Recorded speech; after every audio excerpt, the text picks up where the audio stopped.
السلام عليكم ورحمة الله. ازيكم يا جماعة؟ عاملين ايه؟ يا رب تكونوا بخير. النهاردة هنتكلم عن أشكال الإسقاط اللي بيعملها النرجسي معاكي علشان يهاجمك بيها ويأذيكي بيها. طبعا النرجسي بيأذيكي بطرق كتير وبأشكال مختلفة. في الإسقاط هو بيكذب وبيغش وبيخون وبيسرق وبيتلاعب وبيلف وبيدور عشان ياخد اللي هو عايزه طبعا.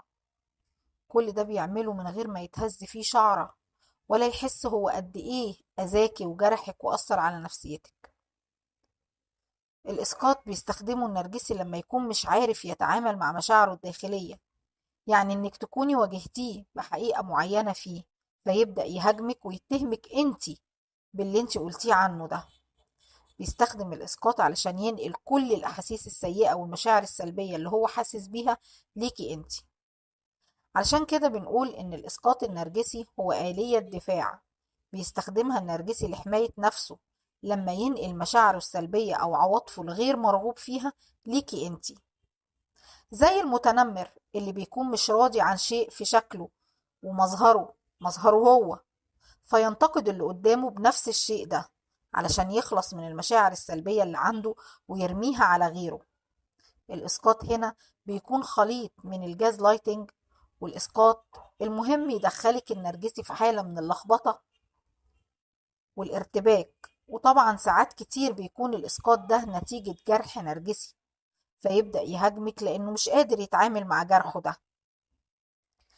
ندخل بقى على الست حاجات أو الست طرق للإسقاط اللي بيستخدمهم النرجسي علشان يتلاعب بيكي أو علشان يهاجمك.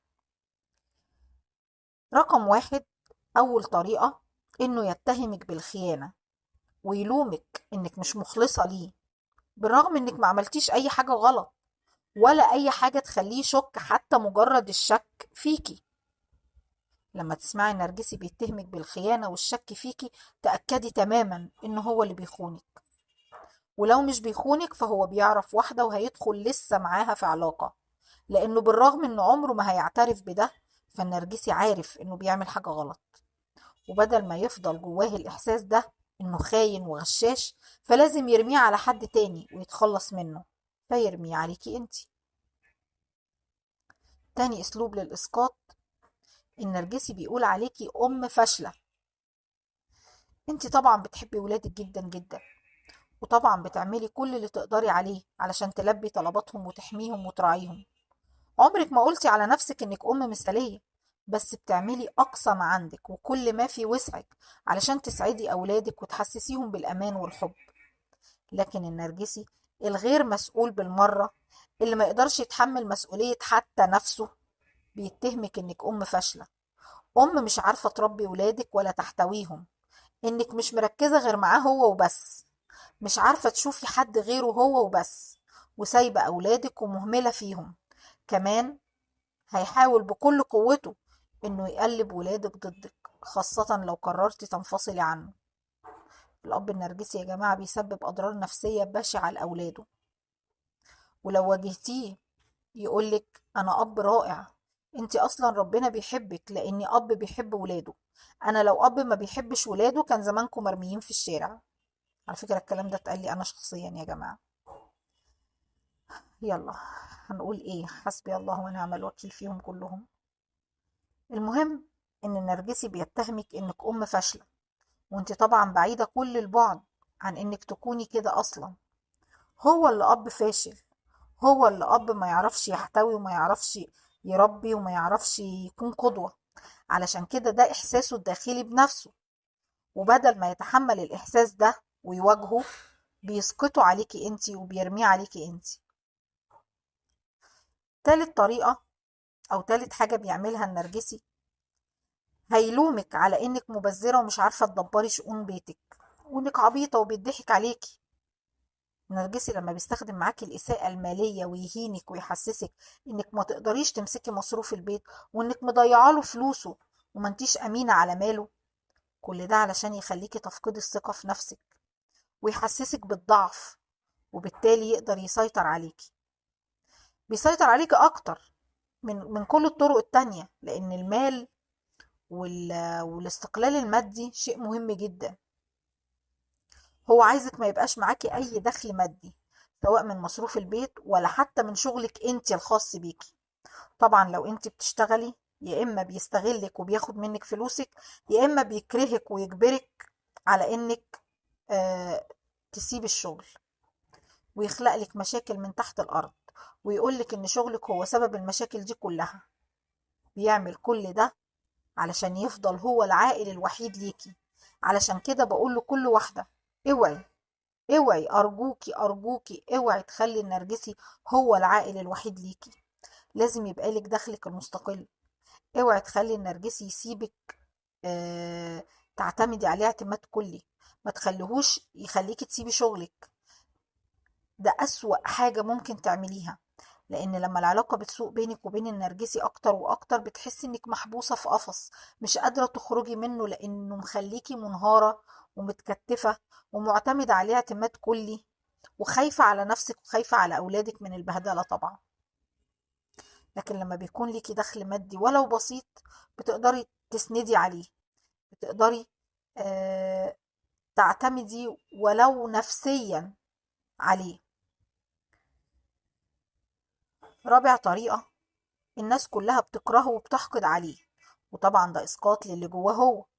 هو اللي بيكره كل الناس وبيحقد عليهم وبيحسدهم. تلاقيه دايما يقولك: فلان بيغير مني، أنا نزلت النهاردة وحصل لي كذا كذا، أكيد فلان اللي أنا شفته وأنا نازل على السلم ده حسدني، أكيد. دايما شايف الناس كلها عينها عليه هو، عينها منه هو. ده ليه؟ لأنه هو اللي عينه على كل الناس. مركز قوي مع فلان، ومركز قوي مع جارك دوت، ومركز قوي مع جارتك دي، ومركز قوي مع زميله في الشغل، ومركز قوي مع مديره، وفاكر ان كل الناس بتتربص له، وكل الناس عايزة توقعه في الغلط، وكل الناس بتحقد عليه وبتحسده على اللي عنده. دايما دور المتحفز متقمصه كويس جدا. بيهجم على اي حد ايا كان مين هو. ده لو راكب عربيته وواحد كسر عليه بالغلط، بالغلط، هو لا عمره شافك ولا يعرفك، علشان مثلا يبقى متربص لك ولا بيتوعد لك ولا قاصد ان هو عمره ما شافك. واحد في الشارع وكسر على عربيتك بالغلط، تبص تلاقيه نزل من عربيته ومتحفز جدا جدا وعايز يعمل اي خناقة، كأنه يعني بيقول اللي قدامه: انت ما ينفعش تدوس لي على طرف حتى لو انت ما تعرفنيش. هو كده النرجسي. خامس طريقة: انه يتهمك انت انك نرجسية. احنا عارفين طبعا النرجسي بيحب قوي قوي قوي يعيش دور الضحية. لو هو عارف يعني في النرجسية وبيقلب في الانترنت كده وشاف منها ولو قدر بسيط، هتلاقيه بيتهمك انت بالنرجسية. هتلاقيه يقولك: انا سمعت كذا وكذا وكل اللي قالوه منطبق عليكي انت، انت لازم تتعالجي، انت حولتي حياتنا جحيم. وطبعا انت تدخلي معاه في جدال وتدافع عن نفسك وتقولي له: انا برضو، انا اللي نرجسية، انا برضو اللي فيا كذا وكذا، هو انا اللي بعمل كذا وكذا. وهنا هو هيكون طبعا تخلص من المشاعر السيئة اللي جواه، وفي نفس الوقت يلهي ويصرف نظرك عنه، وتبدأي تدوري على نفسك انت وتسألي عن نفسك انت، تشوفي بقى الصفات اللي فيكي دي فعلا صفات نرجسية ولا لا. ويبقى هو كسب من الناحيتين. لا حول الله يا ربي، لا حول ولا قوة إلا بالله. حقيقي مريض. رقم 6: النرجسي هيتهمك انك مش واخدة بالك منه ولا مهتمة بيه ابدا. انت مهملة فيه ومقصرة معاه وانانية وما بتفكريش غير في نفسك وبس. انت مش واخداني في اعتبارك ابدا. على فكرة كل النرجسيين بيستخدموا الاسقاط ده علشان يحسسوكي بالذنب، وتفضلي تبذلي مجهود اكبر واكبر علشان تعرفيه انك مهتمة بيه جدا وبالعلاقة بينكم. ولو انت فكرتي انك تنهي العلاقة وتسيبي النرجسي او تطلقي منه، فهيتهمك انك انانية وما بتفكريش غير في راحتك انت وبس، وفي نفسيتك انت وبس، ومش مهم البيت ولا الولاد ولا مهم هو. وانت بكده اذيتيه جدا وتخليتي عنه وهديتي البيت. انت اللي هديتي البيت وخربتيه.